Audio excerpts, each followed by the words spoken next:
Last week, Charles asked me a very interesting question. He said, when you're speaking, should you stand behind the lectern or in front of the lectern? And of course, I said, that depends.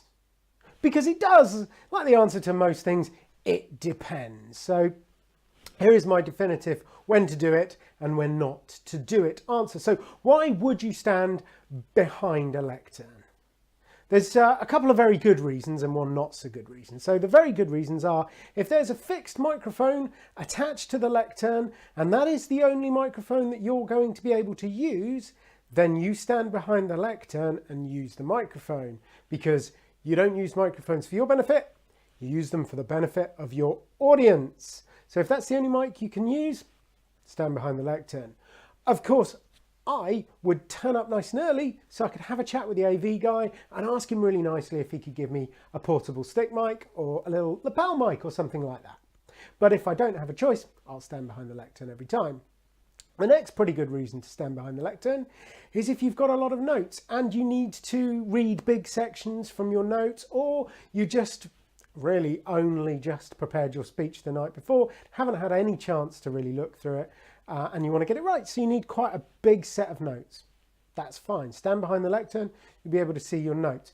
Of course, in an ideal world, you'd condense your notes down a little bit, put them on some nice index cards, hold them in your hand, and that way you can move around the stage without your notes getting in the way. So those are the two good reasons for standing behind a lectern.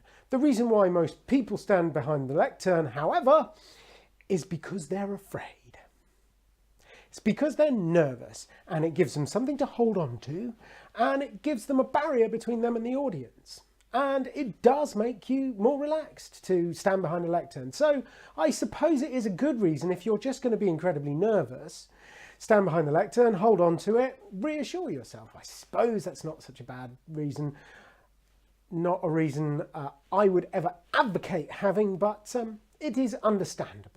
So those are the reasons why you might choose to stand behind a lectern: microphone, your notes, or just general fear. The reasons why you shouldn't stand in front of a lectern, and why I never really use lecterns unless I absolutely have to. The reason that you should free yourself up, as it were. Well, for one thing, it makes you closer to the audience. And that's very important, I think. In fact, it's kind of the opposite of this fear thing. So when you've got a barrier between you and the audience, you've put up a barrier between you and the audience. It might make you feel more relaxed, but it doesn't bring you any closer to the audience. It doesn't help you engage them. So when they look at you, they see you hiding behind something. When you come out from behind the lectern, you look more confident. People think, he has nothing to hide. There is somebody who's really honest and open and being very genuine with us. So standing behind a lectern can really harm your engagement. If you come out onto the stage, be yourself, be open, be honest, be engaging, you get along much better with the audience. So I think in terms of delivering a speech, it has great benefits. Secondly, standing behind a lectern makes you very, very static, and it really, really hampers your movement. Now, there's two great reasons why I think you need to move whilst you're speaking. Like, heck, I even do it whilst I'm on the video, don't I? But particularly when you're speaking to a live audience, you really need to get a bit of movement in there. Firstly, you just need to inject a bit of energy and a bit of enthusiasm, a bit of passion, and that's really hard to do behind a lectern. So maybe jogging up and down the stage is a bit too much, but if you put some movement into your speech, not just your hands, but moving about the stage, it really generates some energy and some enthusiasm, and that's great. It'll stop the audience going to sleep. Always good. And then there's another reason to use movement. You can also use movement to help you explain something. So let me explain. I was at a conference the other day and I was trying to explain the difference in view of something between officers and councillors.